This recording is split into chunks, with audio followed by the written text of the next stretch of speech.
first, I just wanted to say again, thank you all for coming. It means so much to have you here. We have been hosting these events for a couple of years now, and we do a combination of events that are specific to industries, events that are more industry agnostic and are focused on education and what's happening with AI in all of our spaces. And we are so excited to start building out some dedicated pathways for specific audiences, specific topics like life sciences, like education for women. So you will see a lot more events coming up in the near future for those dedicated audiences, those dedicated channels. But I'm going to start off by just trying to get to know all of you just a little bit better. Before I do, we're going to spend the next hour talking a little bit about AI for life sciences. I'm going to introduce everyone up here and talk a little bit about them. You'll hear from all of us, everything from AI in clinical trials to AI in commercial operations and anything and everything in between. But again, I'm going to get to know you a little bit better first. Bear with me as I have to walk off to the side in order to do so. Has everyone used a Menti poll before? Show of hands? Yes? No? Okay. Menti's a live polling app. It lets us get to know you a little bit better and shows what you're saying to us on the screen. So you have two ways to interact. You can go to menti.com and use the code at the top of the screen, or you can scan this QR code. It will work very quickly to connect you to our live poll. We are going to look to get to know, where are all of you from? We want to know, are you from the pharmaceutical company, a biotech company? Tell us a little bit more about you. This is where I could have actually had elevator music playing. We have a lot from other already. I'm actually curious, would a couple of people who put other, just raise your hand, tell us like where you're from? Yeah, go ahead.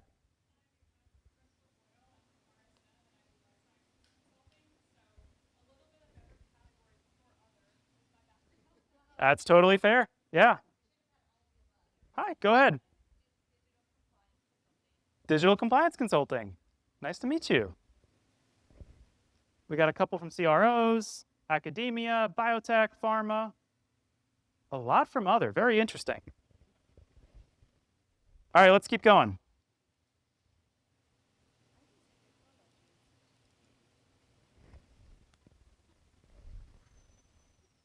There we go. What about the type of role you're in? So regardless of which company you're with, are you an executive at your company? Are you doing research? Are you a professor, a consultant, a data scientist?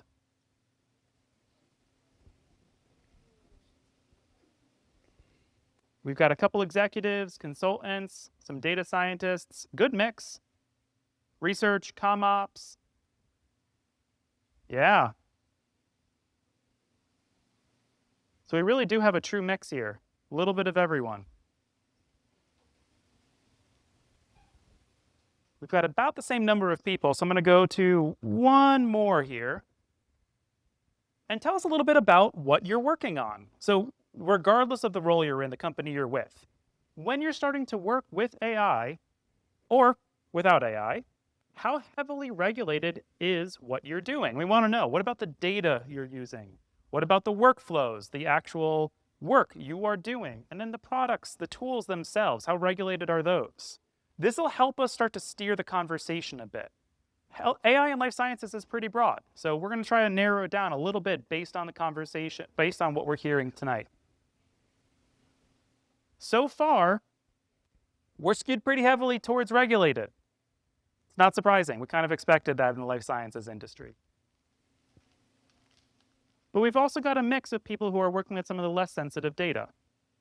So we'll cover a little bit more about the general purpose applications as well, and ebb and flow between some of the how do you handle secret data versus how do you deploy Gen AI across a large pharma organization. Okay. Wonderful. That should be it. Nope, one more, I lied. We also want to know, how equipped are you to start working with AI in your space? So given all of that regulated data, given the tools you've got available, are you someone who, yeah, I've been flow between AI daily. I am constantly applying AI in the work that I do. Have you tested a few things and just started to get to know what AI is? Power user? There's a lot of power users, that is true. No observers yet. you kind of know what AI is, you're just getting started. And then there is a newcomer here who's really just finding out where AI is being applied in these spaces. We welcome one and all. This isn't designed for all of our power users, sorry, power users, but given how many there are, we'll make sure we're hitting on some pretty specific use cases that we've been working on and seeing as well. Okay, that is it for Menti. Thank you so much for letting us get to know you a little bit.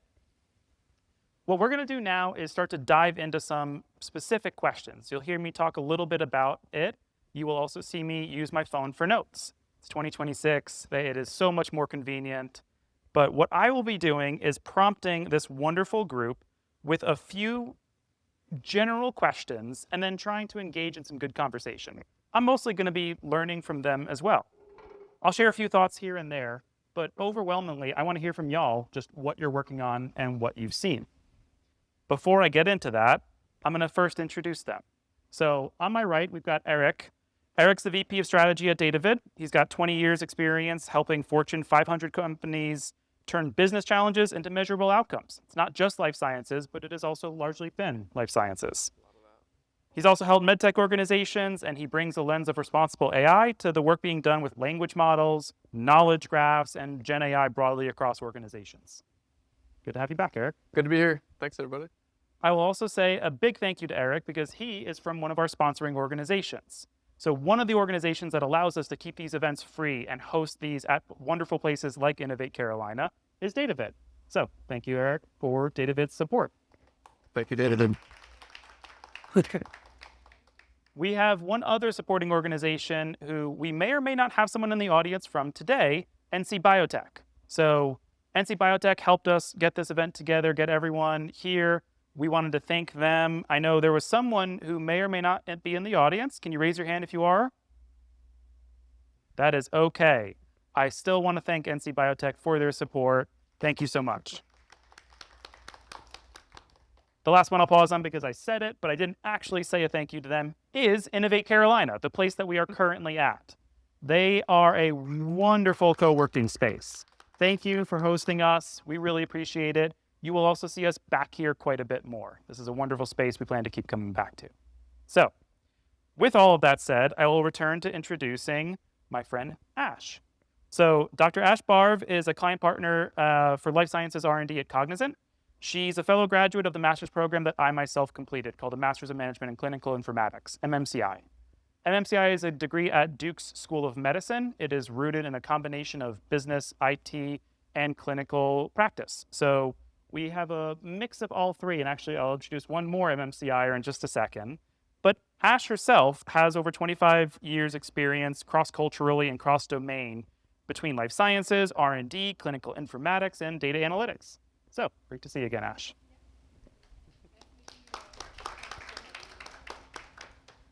All right, last but not least, Sabi. So Sabi is also a graduate of the MMCI program. If you might see, there's a little bit of a thread here.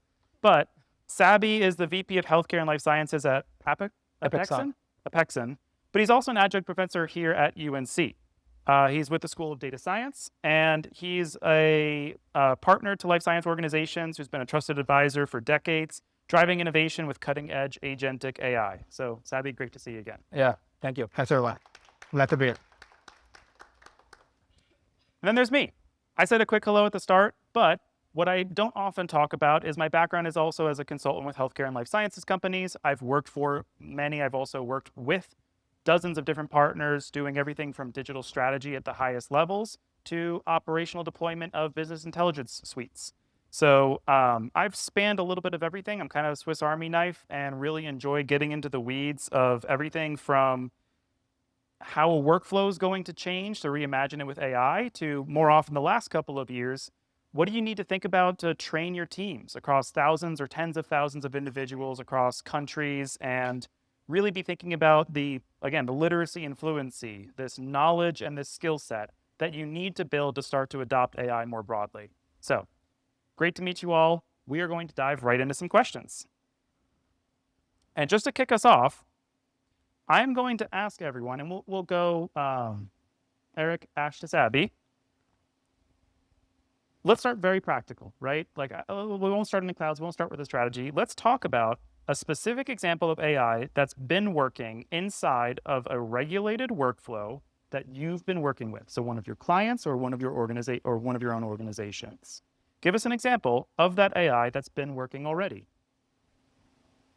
I think based on this group of people, I think I'll just go broad with like we work with pharma, so we work with Roche, and they had a ton of scattered data, essentially lots of GXP documents all over the place, hundreds of thousands of things scattered on Excel sheets and SharePoints, and you know the story, right? Like fragmented data, and then basically come in and do like fair data principles, findable, accessible, interoperable, reusable, and basically create a knowledge graph. So apply ontologies and taxonomies and augment the data, add metadata and the AI context that makes AI actually work and be trustworthy.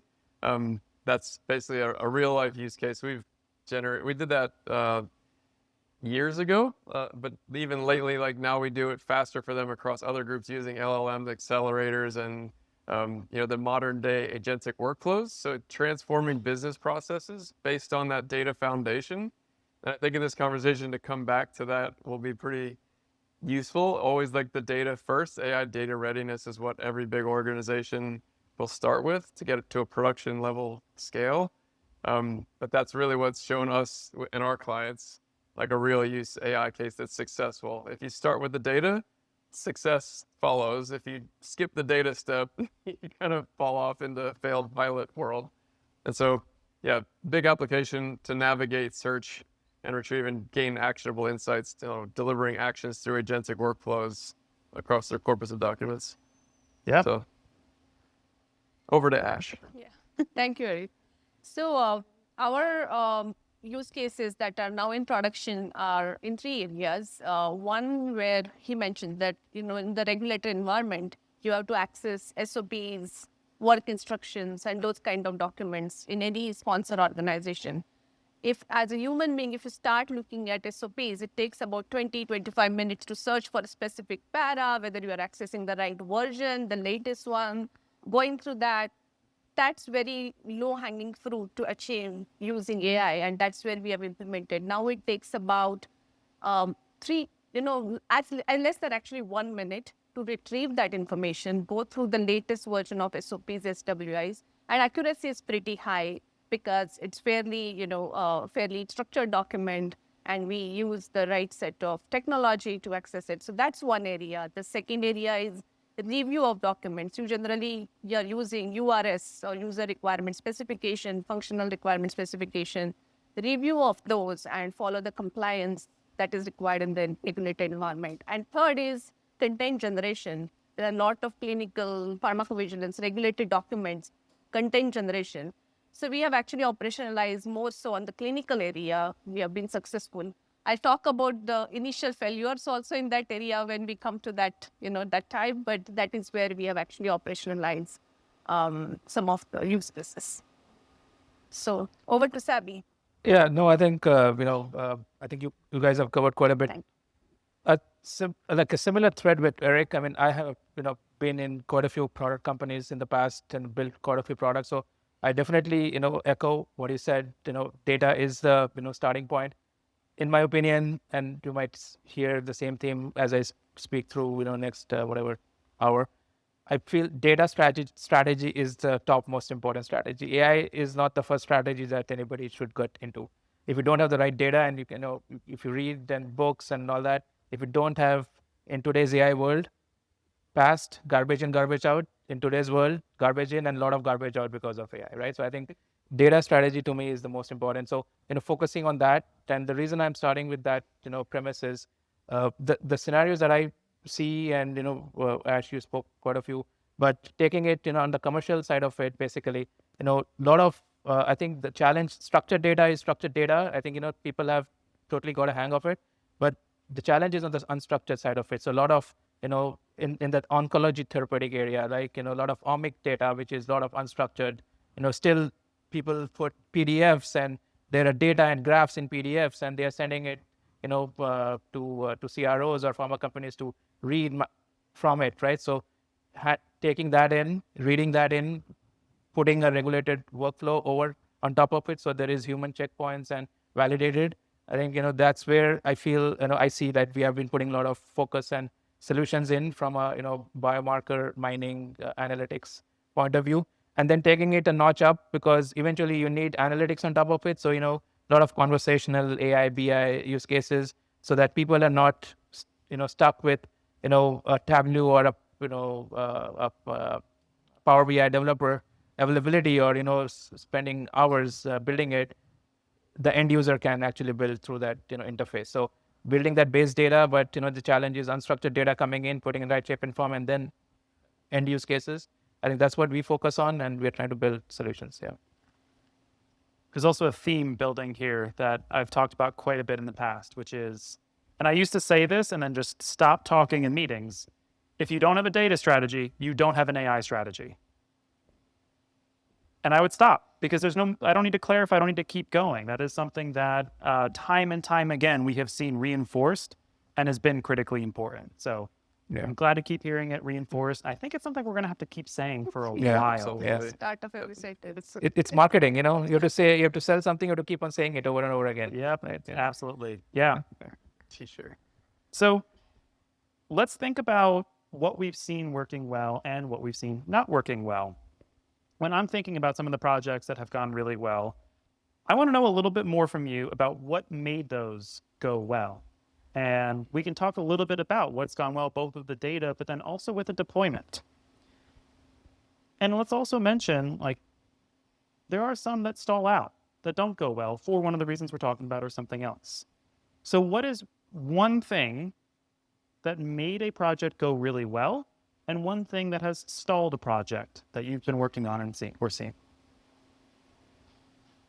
I think starting with the positive, the ones that go really well, there's a clear target and a use case behind what starts the project. So everybody has a clear goal and an objective, like what are we going to achieve out of this effort?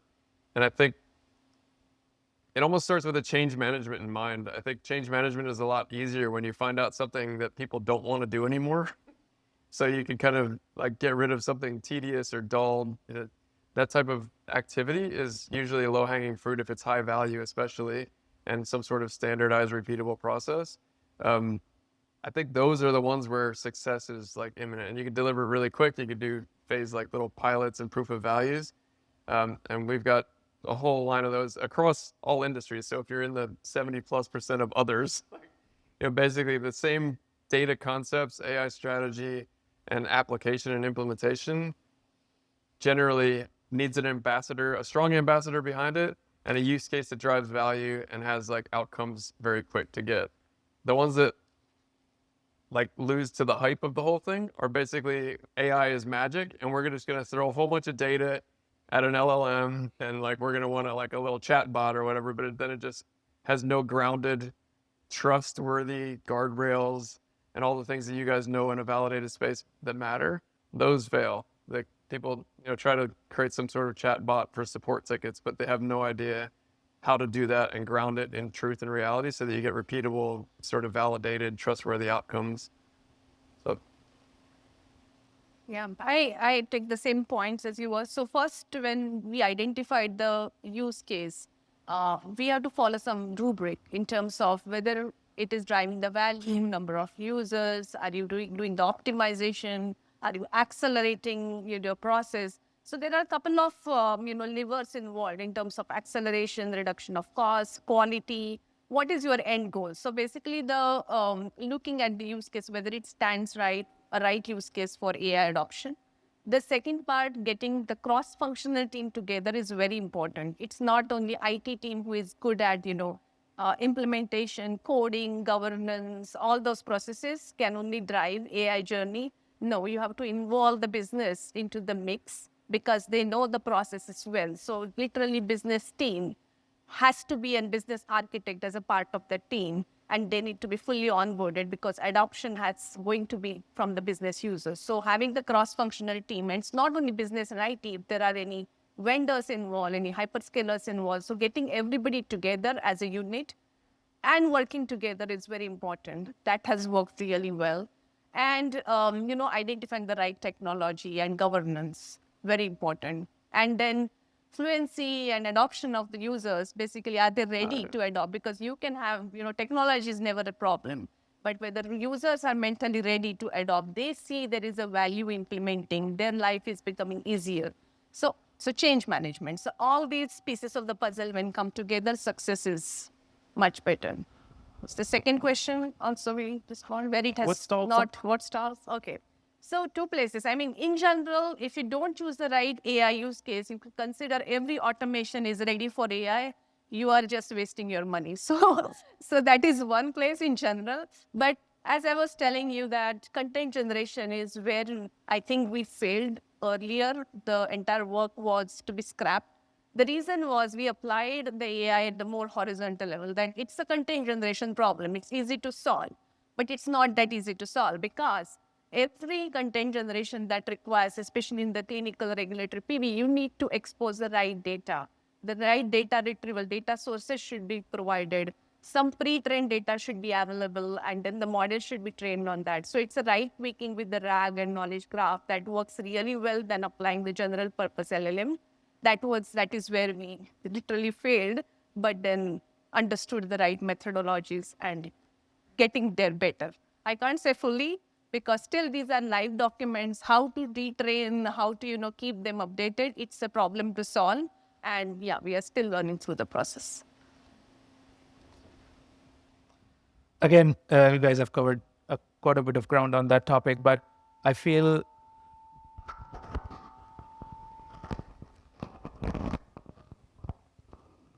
hello. Yeah, yeah, yeah. But I think that's the things that I would touch base in addition to what you guys spoke about. First is, I think, I was talking to some, senior exec at one of my clients, and they want to, obviously go fast and kind of not miss out on the goodness that is happening around. So the term he said, he was saying like, I need Ferrari drivers, right? I said, what do you mean Ferrari drivers? Do you have a Ferrari, first of all, to drive? And like, do you have a technical director who can, guide the team as to how to do it? I said, no, but I'm sure if you get Ferrari drivers, they would know what to do because ABC. I said, first of all, yes. So what you're talking about, you need the right talent, right? So I think talent, I feel like you spoke about change management. I think that is definitely, but I think talent management is key. If you don't have the right people executing in your teams with the right skill, people talk about AI literacy and upskilling their existing workforce. Yes, absolutely, that is the right thing to do. You want to upskill your existing workforce so that they can be prepared, but they're not prepared now, right? People are asking that I need things, 20%, 30% cost reduction now, not end of the year, not 2027, now. And if you need it now, then you have to find the right people. And I think that starts with, I feel, and I tell, we need to be prepared for it. And as I teach, we need to get the younger workforce. When I hear things like, it's a tough world for the, people, new grads and people coming out of college, I think it's the other way around. I tell my students, I think it's the best place for you guys to be in because you are a lot more AI savvy than a lot of us over here. So I think talent management is key. If you don't have the right talent, we cannot deliver. And I feel that's, being a consultant and, running operations, I think, we need to be prepared for it. So I think that is definitely a big challenge for me. If I can get it, we can execute. What goes right is, again, I think to me, it's a top down, it's definitely executive leadership support that needs to, chime in. But more than that, I think you need to, the top executives also have to prepare the bottom, executors, because to be honest, I feel they're clueless. They think using Copilot is what, I was just, we're joking. If power user means using Copilot, then, we are totally, off pace. So we're and by the way, I was talking to a Microsoft guy today about some alliances. He's saying, yeah, we have sold like, 150,000, some big pharma company. I said, but how you're measuring, like, are they being productive? They're saying, said, yeah, no, I can show that, people are saving a couple of hours, but I'm sure people are asking what they're doing at that couple of hours they saved. They're walking, having a cup of tea. What are they doing when you're saving it, right? So I think those are the challenges, in my opinion, and we need to tackle. Yeah. your point, if your Ferrari driver is driving in a single lane with the Oh, road yeah. with the potholes, Yeah, right? exactly. Must Yeah, yeah. understand And do you how have to the get- yeah, infrastructure to even do? Yeah, exactly. that's So good, yeah, yeah. yeah. I was helping a client last year. They had deployed Copilot 20,000 some, which is going to be in that number that you were talking about. And I had gotten called in because they had a sub 5% adoption rate. And they were trying to figure out, well, we gave licenses to everyone. Why aren't they using it? I said, well, what training did you provide? And they were like, what do you mean training? Like it comes with like the Copilot lab. They can go in and play. And that kicked off a long conversation about how to provide some more in-depth training about literacy and fluency. So very much so, if you're looking at how people are thinking about using either a general purpose or a specific application of AI, you need to provide training. You need to bring everyone along for the ride. And sometimes that is 20,000 people that are trying to figure out what is this tool and how do I use it? And sometimes it's a Ferrari driver. And it's the power users that you're looking to get even more advanced. But that Yeah. looks a little different, and that is something else. And just to pick up on that real quick, I think the number of users maybe is not always indicative of like success. Like if you look at OpenAI and their Sora thing, like everybody loves Sora. You generate a ton of cool videos and whatever, but like they've shut it down because it's $15 million a day in operation costs, and they're like, wait, this isn't actually serving anything other than, creative people creating just video garbage. So I don't know, just another value case perspective. Yeah. As much as we appreciate the army of cat videos that have come out of Sora. And they also had a lot of competitors. So And about this Microsoft Copilot, when year and a half back, when our organization, had all the subscription, I myself have had a challenge. How do I use it? What to do? And I was not one of that early adopters. However, now I'm over dependent many times on Copilot. So basically, it was a switch of mindset that drives that adoption in terms of number of users. I think that I've seen it my individual case as well. Yeah. And I think just to add, I think as we are in a very regulated space, right? I think somebody was asking, where do you think is the highest adoption of AI? I said, obviously, non-regulated space, no brainer.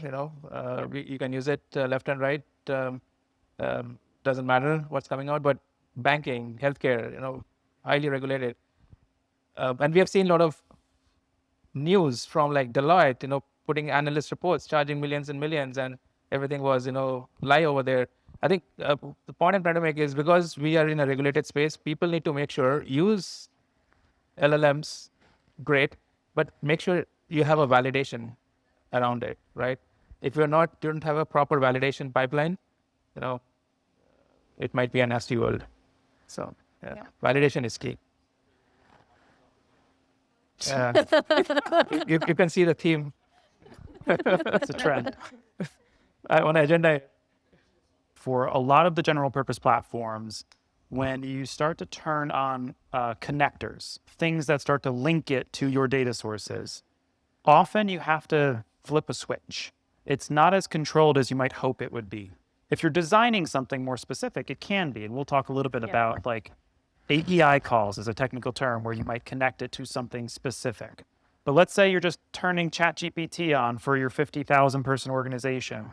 You might just do you want it to have access to your most of your data? That's a scary thing. And very often it means the governance of what happens from that is really challenging. When you turn on the ability for a conversational agent to just start accessing anything and everything, and then you think back to, did I delete those files I was supposed to in that SharePoint place that I've had for 3 years, and I think it's got all that secret data that we really should have cleaned up, but we didn't? It starts to look a little scary what an agent might say, oh, I found this for you, here it is, and start sharing with others, as in making much more findable. It is a really tough challenge, and it's one that I've seen my clients really struggle with. I've heard a lot of vendors talk about how to fix it. I have not yet seen the actual solution on how to fix it, other than curated products and creating those semantic layers in custom solutions. No. So maybe that's a good place to go. We'll go down that a little bit. And so my next question was going to be about specific applications, right? Like less so the context of how we're applying it, more like which parts of life sciences, R&D, ComOps, clinical trials, are we seeing the deployment? And given everyone's responses around sensitive data, I'd love to talk a little bit about a use case with sensitive data that we've seen go well and what's part of life sciences it was with. I could start with two really quick ones. The first one being like, okay, big pharma company with like just tens of thousands of like support tickets, like a huge backlog of requests, all about sort of like policies, like guidance policies, SOPs, vacation policies, HR and legal documents, a lot of these. And so response times were anywhere between like 1 day and 10 days and a small team of people. And basically the need was to, and again, it comes back to trust and what do you allow agents and AI to look at? So it's a very controlled, like all the role-based permissioning layer on top of security, on top of like, here's the guardrails and grounding needed with, a knowledge graph to give context and traceability to here's how the decision was made. Like when you kick off an agentic workflow, it basically is planning something and then it's calling into battle each of these different agents to, show what's happening with the decision making, right? And basically to find the right answer, okay, I'm located in Venezuela and I would like to know my vacation policy. Can I take more than 3 days off this next couple, quarter or something? And so contextually aware AI knows that your IP address is here, your location for your user, access is here. It only gives you access to that set of documents that you should have in the region specific HR group and per your user, privileges and gives you the right response, like right back to the spreadsheet row and column that the cell is located in. Like you could build all of that and we've done it successfully. So a real use AI case using trusted principles, but could apply to any other thing, right? And then I think another one, and that's like an internal facing behind the firewall type of application. So security is not a huge risk and they control all of their own data. A separate one I'll really quickly mention is a biobank case. So if anybody works in biobanks, they house like lots of DNA, blood, like all these like human samples. And basically we built a knowledge graph because you can't access those directly through an API, like, a standard connector. You can only do that through a human. So the agentic workflow, instead, the use case was, we've got so many people. There's only one, like in a 100,000 person company, there's only one person that knows how to interact with the UK biobank. But that person is buried under with requests. So please help us. And so the agentic workflow instead says, okay, here's the request. I need to create a justification and a plan and an approach to submit a request to these people. And I need to include an algorithm of what data I need out of it. And so instead we build like a knowledge graph of the metadata schema that they allow you to have, like public facing, here's what our schema of our biobank looks like. And it's just a metadata cloud essentially that we build a plan against, and that there's a human in the loop that is able to look at that, and then it generates a full R script, like the whole algorithm. So within an hour, they've got a plan and a justification that they can send off with a request and a validated R script that is going to give them the biobank query and all the results they need to get their insights and outcomes that feed drug discovery and R&D teams. So two separate things, like one is sort of separated because it's a secure portal that you still need to be a human that interacts with. And the other one's like internal facing, like chatbot type of interface. Both come back to like, how do you actually implement this in a real life situation? So over to you guys. So I think your topic, life sciences itself, is very broad spectrum. So I'll focus primarily on R&D, which is my comfort zone. So in R&D, we see the adoption, or rather I will start with POC build or proof of value build to actual implementation and scale up at various phases. Certain portfolios are far ahead, certain use cases are ahead, certain are still exploring. But what I see in discovery, starting from discovery to development to regulatory, pharmacovigilance, medical affairs, and CMC manufacturers. So these are like high level, you can say, the different processes as a part of value chain of R&D. So discovery is a little bit ahead in the game in terms of, lead identification, target generation, biomarker identification. They have more specificity of data, There are certain hyperscalers who are actually supporting certain, models that are, already in implementation. So that's going much faster. In development phase, I'll see that they are still lagging behind than discovery, but areas where maximum traction is in clinical operations and clinical data in two areas. In clinical operations, primarily in terms of trial design, how do you figure out, in terms of the right protocol definitions, in terms of whether you will find the right patients, inclusion exclusion criteria, whether you will figure out the right cohort, whether you will find the right sites or countries expansion. So all these basically that feed into the trial design process.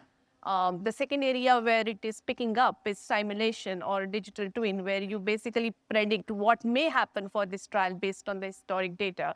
So that is where it is picking up the traction. In terms of, if you go further down into the development phase, rather, I'll stop there, in terms of monitoring. So where you are doing currently on-site monitoring versus doing the central monitoring and using some AI methodologies to bring that data together, coming from safety, medical monitoring, from data management, from statistical, and do central monitoring or risk-based approach. That is where the AI implementation is picking up. If you go further down in the data management place, basically you get data from the sites and it is captured in certain databases like system of record, like EDCs or CTMS. And from there, you basically start building the study in those systems, then cleaning up the data, reconciliation of data, and basically have that data locked into the database. So that is the another area where it is picking pretty fast and more, more easy to achieve, I feel. Further down into the regulatory and PV space, you will see into the PV case processing, where you have a case coming from, various sources, whether it is a critical or whether it is serious adverse event, whether it is an adverse event. So basically there is a funnel to do what do you do with that adverse event and downstream. So that is where the maximum traction is. And another area is complaint management, product complaint management, product which are already out in the market and the complaints of those products. In the regulatory space, you will see more of the traction into the regulatory surveillance, what is happening in the regulatory area, what has been published, what are the new FDA regulations, what is out in the news. So basically surveillance of that, and also the health authority assessment, whether you can reuse those responses, questionnaires from health authorities. So that is where the most of the traction is. In CMC manufacturing, we are doing a lot of work on digital twins, primarily in the process area for manufacturing. So that is where, at various stages, I will not say everything is implemented. It is at different stages of journey. Some of the low-hanging fruits, I would say that they are already implemented and scale up for a number of users. Great. But over to you. Yeah. No, again, you covered a lot of, R&D part of it. I'll focus on the commercialization, pieces of the life sciences. I feel, part of the commercialization, one immediate use case I saw, and that has been solved, because that was the first when, I'm just being a bit more technical, like when the transformer, the paper came out, machine translation was the use case that was, the paper actually spoke about machine translation, that we have solved this problem through a, through the encoder decoder, architecture. So labeling, in drug development, labeling, because all of these big pharma companies, they are actually across globe. So labeling has to be in a particular language, and it has to be very, accurate, because that goes to the patient, and it has to be extremely. So machine translation, that labeling piece, I think I saw that was an initial use case people tried to solve and solved it pretty, robustly. Thereon, where adoption I've seen is kind of, branding, marketing, because those are like content generation. So I think the evolution of a lot of these success stories started with the evolution of the technology itself. It was good at, predicting the next word, content generation, et cetera, et cetera. So, marketing, branding, those were some use cases on the commercial side of it I saw.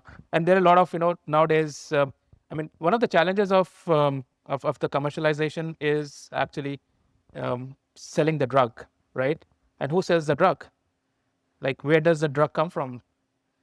Like, not the manufacturing side of it, but as a patient, who will give me the drug? Exactly, the physician, right? So you have to have the read into the physician's mind, whether what kind of a physician he is. Like, does he embrace newer drugs coming into the market? Is he one like who would dig deeper, or so it's kind of a psychological play, at that. So HCP management, understanding what the physician thinks about, how does he operate. It's like, what kind of patients come to him. All of that is like huge data, coming through, and a lot of that is structured, but nowadays a lot of that is, geo data and all that. So preparing your, med reps when they're going and talking to the physicians, arming him, like, you're meeting this person, and this is how you need to talk to him, and this is the information that you need to give to him. I think that's, it's not there yet, but I feel there's a lot of, sales, adoption, and that is technology is coming to play. Again, I might be going a bit far, but the other place I'm seeing nowadays is from the pharma side of it. I think we are talking about life sciences, but eventually I think the healthcare and life sciences, they will, merge in this side of it, because you will see, and there's already movement on that from big companies like Lilly and all for the GLP drugs, which is DTP, which is direct to patient, right? And again, like Mahesh, the third person I'm going to kind of bash is the pharma companies, because that's where, if you look the whole life cycle of commercialization, pharma companies, they're seen as the evil, but they're not. They don't make the money what other, the margin and not everything, the PBMs and the pharmacies and the wholesalers they make. Pharma companies make nothing out of it. So if they can get ahead of that, going directly to the patient for that experience, I think the other commercial model would be turned on its head, and people have to think, how can I leverage data, AI, etc., to make that better. Yeah, that's what I So, post. Sabi, when you were speaking, I can add some of the common themes to R&D as well. So those are, like you mentioned, what the sales reps next best action is. Next best action, Next exactly. best action. So similarly in R&D, we are using next best action for a couple of roles, right? In data management, they see the data coming from the sites, and they have to basically see whether data is clean, or they have to issue whether there is a discrepancy, and they have to raise a query. So when they are doing that, they have to see across multiple modules. It's sometimes handled in silos, because some data is in one database versus something coming from labs outside, somewhere it is, in the centralized repository. So they have to keep looking at multiple sources. So that is where we are building the use case where next best action for data managers. Similarly, next best action for clinical monitors, that when they go to the field, they are completely, fully made prepared that what should be their next best action when they go to the field, talk to sites, and how they should be focusing, where they should be focusing in the monitoring. Is it not 100% source document verification, where their maximum focus should be? So both the places in R&D, we are applying next best action. And second was your talking point. So we are actually working on what they should go and talk to the sites, because that's a part and parcel of their work, but they are actually fed. These are your talking points for based on the data available. So these are areas where will be reduction of burden, workload on some of these roles in R&D space. And third area you mentioned about translation. I think that's a generic thing everywhere in R&D as well. It's a very difficult problem to solve. Because at a given document, when a trial runs, there are at least 35 different languages. You have to translate the document, and not only the translation, but also localization, because that particular country may have dialects. So you have to basically do the localization, and that's a large use case. And across the board on all the documentation that is used in R&D. So it's again, it's a big problem to solve, and solve in the right fashion. Yeah. And I'm seeing that outside of R&D too, for even medical legal review, for commercial operations, and like label changes. Yeah. It is a massive issue trying to navigate. Yeah. The regional nuances. Correct, yeah. So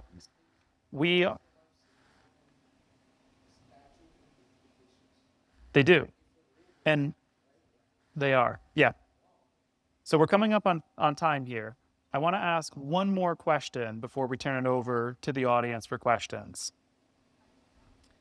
which is a fun one. It's genuinely one of my favorite ones because it just gets you to explore a little bit on what's possible. But by the end of this year, I don't want you to think about what might be efficient, right? Because we can talk a lot about like the day-to-day efficiencies, but we've also seen some moonshot projects, some things that might really disrupt how work is happening. I think next best engine is a really good starting point for like, yeah, we see it today. A little prompt comes up in our interface and says, did you think about, or have you considered? Or maybe a pre-written message pops up in my text box. But for moonshots, for things that might truly disrupt how work is happening across life sciences, what is your prediction that by the end of the year, we will see one of those moonshots succeed? I mean, if it's my moonshot, it's gonna succeed. I'm gonna give more than I hope happens, but actually, yeah, two quick ones.